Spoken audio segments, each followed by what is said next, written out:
Hey guys, so today I finally started farming Wool tier 4 with the Thorns Barbarian, and at this point I feel like I made enough upgrades to see that this build can perform pretty well, but it's not gonna be like super fast, or I'm not even sure about the endgame potential because I'm still level 67, but I was killing monsters from level 77, so 10 levels higher monsters very easily. And the tankiness part is still questionable and I'm still working on it, but for the most part I feel like this build is ready for the video. So also this build is not really gonna be a full build guide video. I'm still trying to figure out stuff, especially Paragon board. So this is more of an outlook how the Thorns Barbarian plays and how everything comes together. Now to start this build is you pretty much just need like 2 legendary modifiers, but later on you definitely gonna want a unique body armor. I actually managed to find 2 of them. One was 50 something, sorry, and the next upgrade when I entered Wool tier 4, I managed to get a next Razorplate upgrade, which is above 725 item power. I'm gonna explain about item power a bit, but very briefly. This body armor gives a lot of thorns, and getting flat thorns is a bit difficult. There aren't that many sources. You can only get it on body armor, on normal body armor, or on this unique. You can also get it on pants and on amulet, and then you can socket some jewels inside body armor to get a bit more thorn. The passive skill tree, the Paragon board, many conditional things. This game has so many conditional things. It's like you do good damage between 2 a.m. and 5 a.m. During full moon on Sunday if the weather is nice. Basically the conditions over conditions is just kind of crazy in this game, but it's also pretty fun, I would say, building. It's just I wish that making builds would be faster, because if you don't get the right legendary modifiers, if you don't get the right items, it feels like you cannot even do builds. So but I would say this build is pretty easy to start.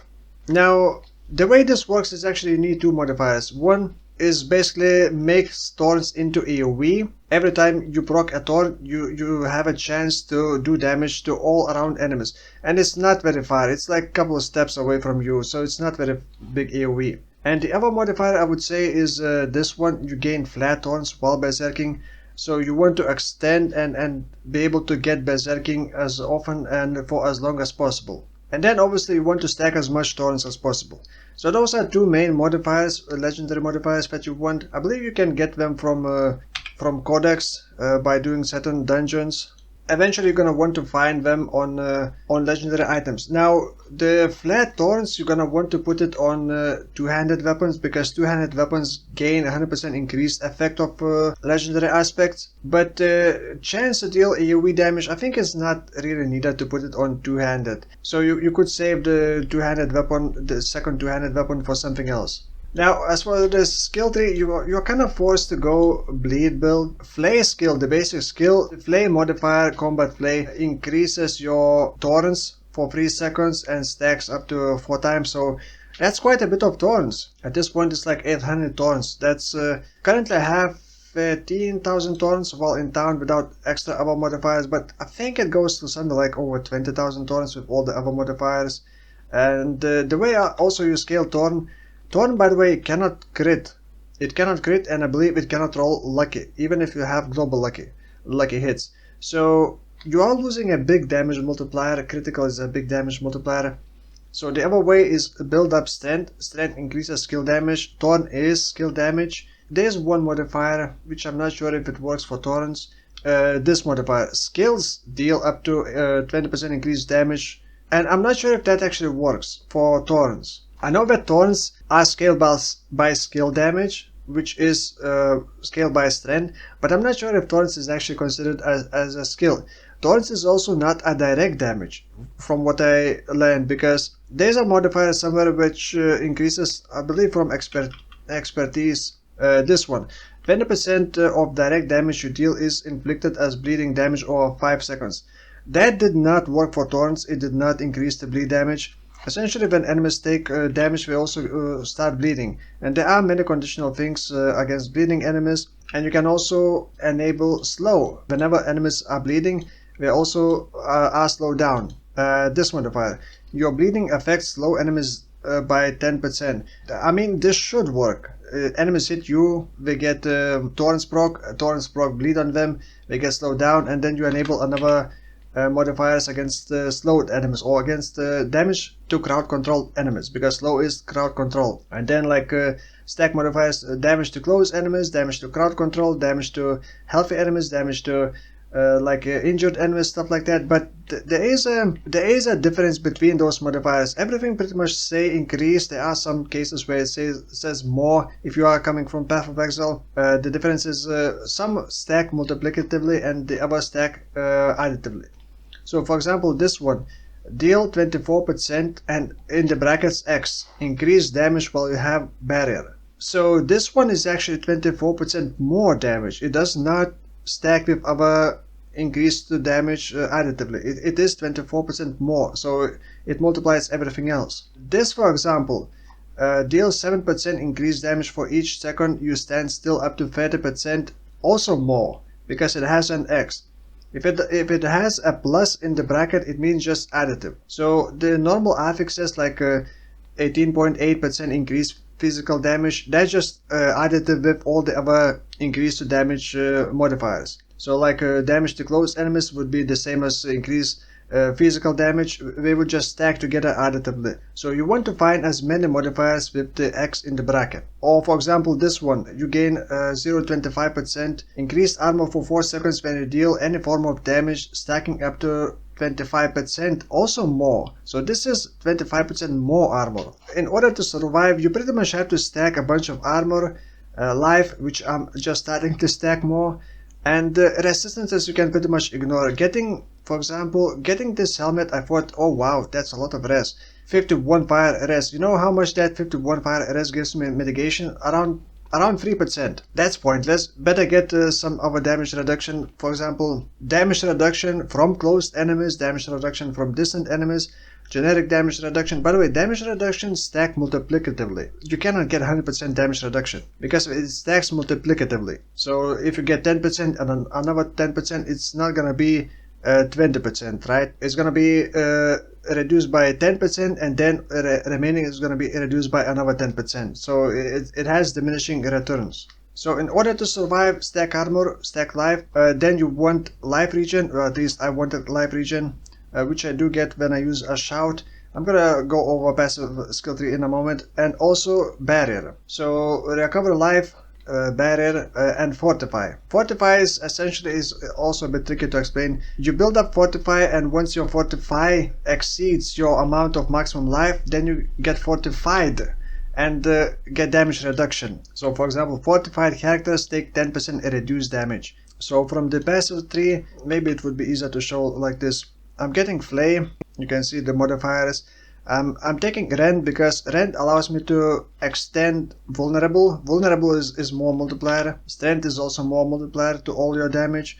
Vulnerable is more multiplier, and crit. But this build does not have crit because normally Thorns cannot crit unless you pick up the shrine that makes all of your hits crit. So then I'm getting iron skin. You want to max it out as well. Because it gives a barrier, and when you have barrier you also do more damage, you get a more damage multiplier. Challenging shout, this one gives damage reduction, but it also gives you a lot of thorns based on your maximum life. Warcry, I'm still not sure if I really want to. Warcry does also give 15% more. This is at level 1 because it has an X in the bracket. Obviously it's good damage, but it only lasts for 7.4 seconds, and that's with the shout's duration increase. But this also gives me berserking for 4 seconds. It's actually more than 4 seconds because I have berserking duration. And then steel grasp, this is mainly to proc vulnerable, like on demand, and berserking. You kind of need those two modifiers in order to do more damage.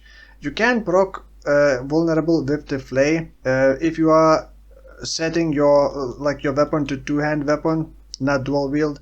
Then you're gonna have an extra double the chance to proc vulnerable, but that's only 20% chance to make enemies vulnerable for 2 seconds. And you're not really gonna be relying on basic attacks or any other attacks. You essentially basic attack to build up fury, to sometimes apply vulnerable, to also guarantee bleed if enemies don't hit you, and then rend to refresh vulnerable. Pretty much no other reason to use rend, just to extend vulnerable. Dealing direct damage with rend extends the duration of vulnerable on enemies by 2 seconds. Shout to get damage, challenging shout to get more base damage and be tankier.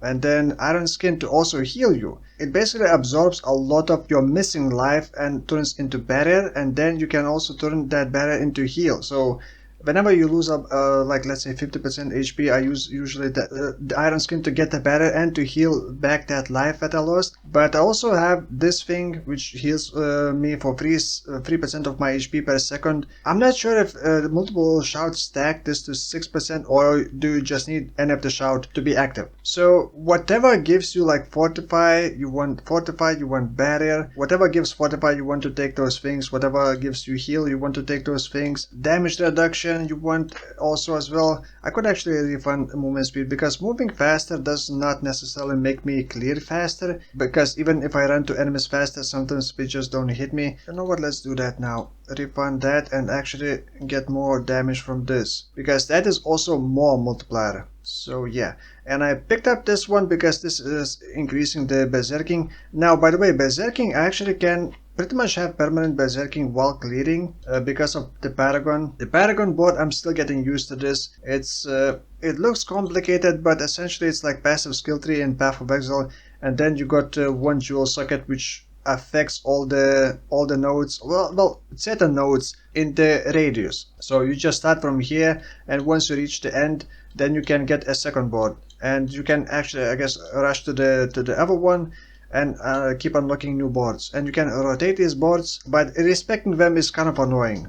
Respecting like a passive skill tree is pretty easy. You just click refund all, you pay, and done.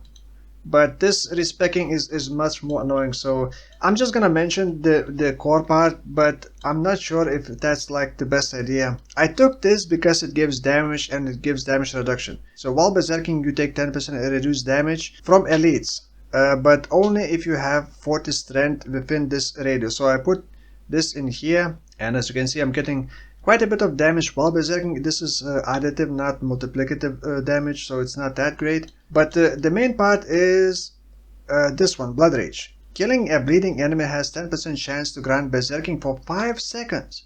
And this 5 seconds I believe can be extended if you get increased berserking duration, which you do get from here. Damage while berserking, berserking duration, there's also berserking duration here and here. So remember that every time an enemy procs a Thorn, it also bleeds. If enemies die while they are bleeding, they don't necessarily need to die from bleeding. So if they die while bleeding, they also have 10% chance to give you berserking. So while clearing, you pretty much always have berserking, which gives movement speed and damage, which as I understand is additive, not multiplicative. The glyph socket I put in this one grants increased bonus to all rare nodes within range. I'm not sure about this, but again, with this in here I can get both damage reduction from bleeding enemies.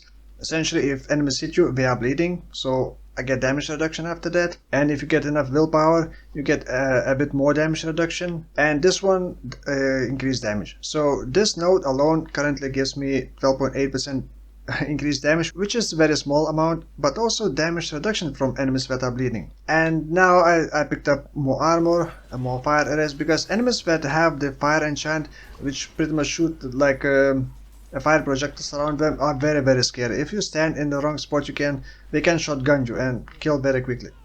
So I picked up this to be a bit more tankier against that, and now traveling here, I'm gonna unlock the next board.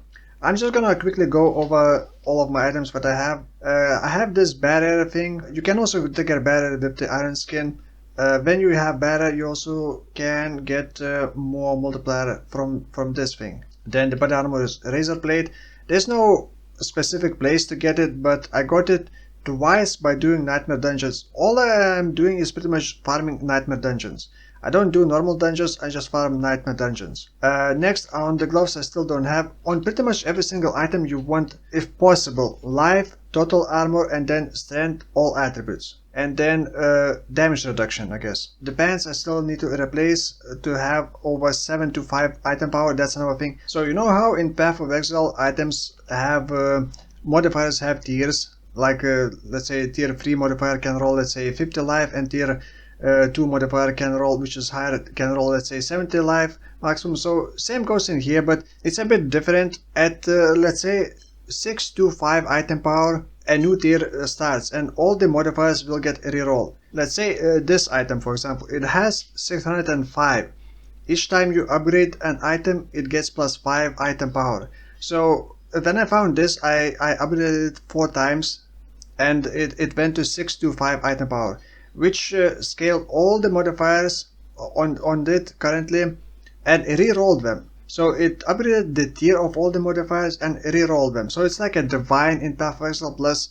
Imagine like Rogue. Rogue just says, oh, do you want to upgrade all the, from Path of Exile Rogue, do you want to upgrade all the item tiers by +1? Yes, do that. So that's what it does, +1 to tiers to all affixes and also divine, essentially reroll modifiers. It does not reroll the legendary modifier. I'm not sure, you're gonna have to Google what item tiers, what the breakpoints are, but 625, then there's 725, then there's 825, which is gonna be an endgame goal for me.